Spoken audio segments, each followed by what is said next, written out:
Welcome back to The Explainer. Today we're tackling something that literally affects every single one of us every single day. We're diving into a concept that we usually run from like the plague, boredom. But listen, we aren't just going to look at it as some annoying, fleeting feeling or a weakness. We're getting into the hard science to see why boredom is actually a profound neurobiological necessity. If you constantly feel unmotivated, completely exhausted, or you just catch yourself endlessly procrastinating, the science we're unpacking today is absolutely going to change how you view your daily habits. Let's get into it. To kick things off, I want you to imagine a scenario. It sounds like a total joke, but it's actually the premise of a famous series of behavioral studies from Harvard University, published in the journal Science. They asked participants a remarkably simple question. Would you rather sit alone in a completely empty room, in dead silence, with nothing but your own thoughts for 15 minutes? Or would you rather receive a painful electric shock? Seriously, what would you choose? Well, the results were absolutely staggering. A massive 67% of men and 25% of women who had literally just said they would pay money to avoid this exact shock, actually chose to press the button and shock themselves rather than just sit alone with their thoughts. I mean, some of them pressed it multiple times. This just goes to show how intensely our brains perceive a lack of external stimulation as something agonizing. We are literally willing to inflict physical pain on ourselves just to avoid being bored. Wild, right? And that highlights a pretty harsh modern reality. We've effectively eliminated boredom from our lives. Think about it. The last time you were at a restaurant waiting for a friend or standing in line at the grocery store, what did you do? What did everybody else around you do? We pull out our smartphones. We use these screens as a constant refuge from our own minds. Any tiny gap of silence gets immediately filled with a swipe or a scroll. But, as we'll see, completely eliminating boredom is actually destroying the very brain structures we rely on to function. So before we go any further, we really need to be crystal clear about what we mean here. Boredom is not a lack of brain activity. Not at all. Boredom is simply time spent without any external stimulation, without directing your attention to anything outside of yourself. It just means existing solely with your own thoughts. All right, let's dive into this. Section 1, the chemistry of hyperstimulation. To understand why losing this quiet time is so dangerous, we have to look at what we've replaced it with. And we've replaced it with hyperstimulation. Think of hyperstimulation as the fast food of information. These aren't natural inputs. The apps, the endless scrolling, the auto-playing videos, these are environments meticulously engineered by top behavioral scientists. Their literal job is to build algorithms that hijack your inner beast. Because remember, we're biological animals driven by deep, unconscious emotional impulses. And these platforms are perfectly designed to trap those exact emotional and survival systems, keeping you glued to that screen. This constant hyperstimulation fundamentally alters your brain chemistry. It's basically a relentless chemical bombardment. Let's take dopamine, for instance. That's your molecule of anticipation and motivation. The endless, unpredictable rewards of app notifications make your brain defend itself by desensitizing your dopamine receptors. This creates a sort of digital withdrawal, which makes normal, everyday tasks feel incredibly boring. Then there's cortisol, the stress hormone.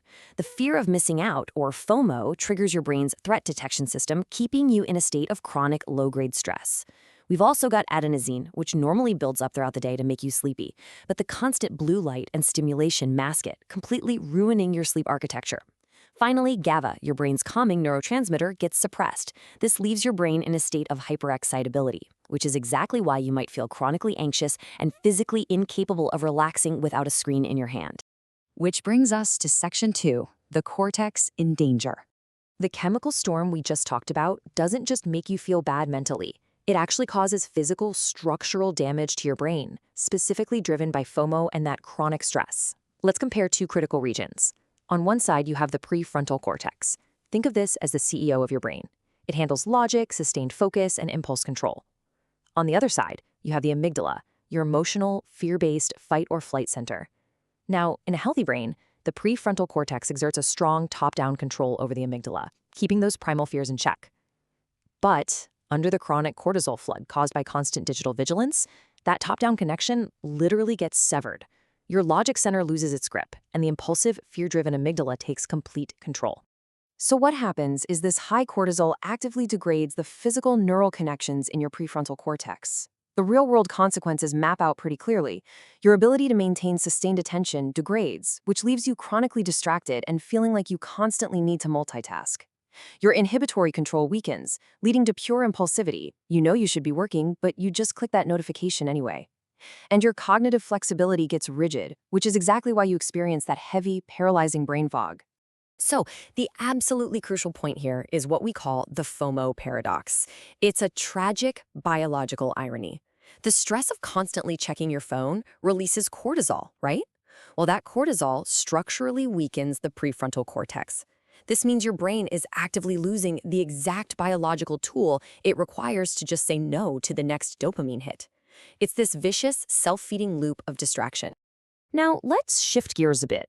Section 3, the default mode network. There is a way out of this trap. Our brains actually have a hidden superpower, a built-in mechanism that we can only unlock when we stop feeding it junk information. Enter the default mode network, or DMN. This is the network of brain regions that lights up and becomes highly active precisely when you are doing nothing on the outside.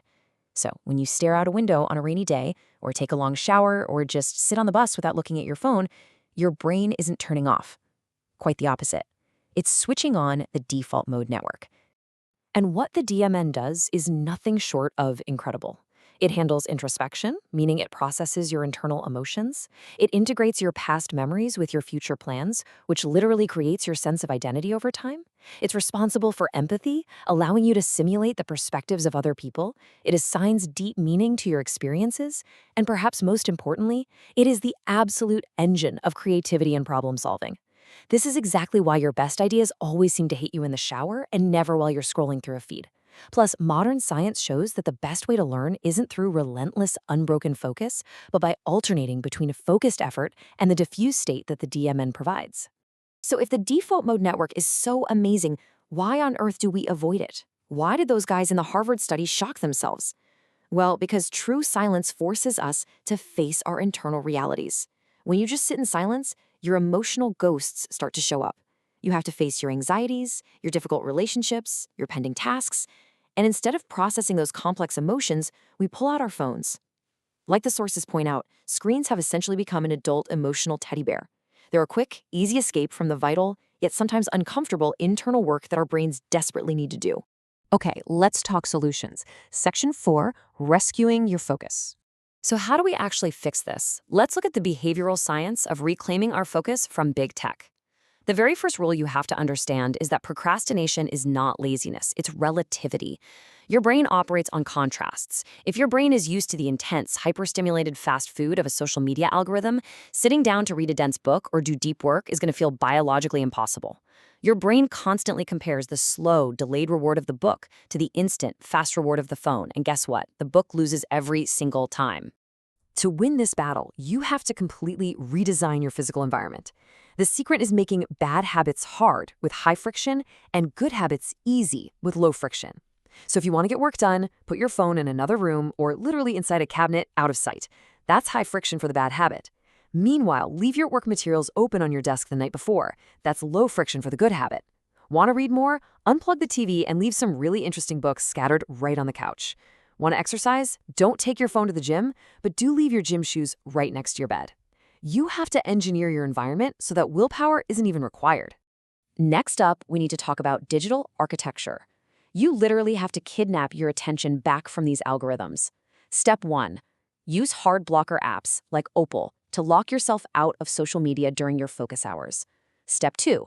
Disable all non-human notifications. Seriously, if it's not a real human being texting or calling you, it doesn't get to buzz your pocket. Step 3. Actively embrace boredom during transit and meals. Try eating one meal a day with just your thoughts. Ride the bus without your headphones. Just let your mind wander. And all of this culminates in the 1-month structured boredom reset. This is a scientific protocol designed to literally heal your dopamine pathways. Here's how it works. For 1 month, radically remove hyperstimulants. No endless scrolling, no junk media. But crucially, you need to schedule 30 to 60 minutes of daily isolation. No screens, no music, no books, just you and your thoughts. When the mental discomfort hits, and trust me, it will hit hard, face it. Don't run to your digital teddy bear. Over the course of 4 weeks, doing this will actually lower your brain's dopamine ruler. Suddenly, reading a book, going for a run, or tackling a complex project will feel rewarding and engaging all over again, simply because they are no longer competing with infinite digital fast food. Ultimately, all this cutting-edge neuroscience really just echoes a profound truth stated by the philosopher Plato thousands of years ago. An unexamined life is not worth living. Think about it. If we never allow ourselves to be bored, we never allow ourselves to reflect, to examine our choices, or to truly know ourselves. We just become zombies reacting to the next algorithmic trigger, living the exact life that big tech designed for us rather than the one we actually chose for ourselves. So I'll leave you with this question. Will you reclaim your mind, lower your dopamine ruler, and face the beautiful, necessary discomfort of your own thoughts? Or will you let algorithms dictate your inner beast forever?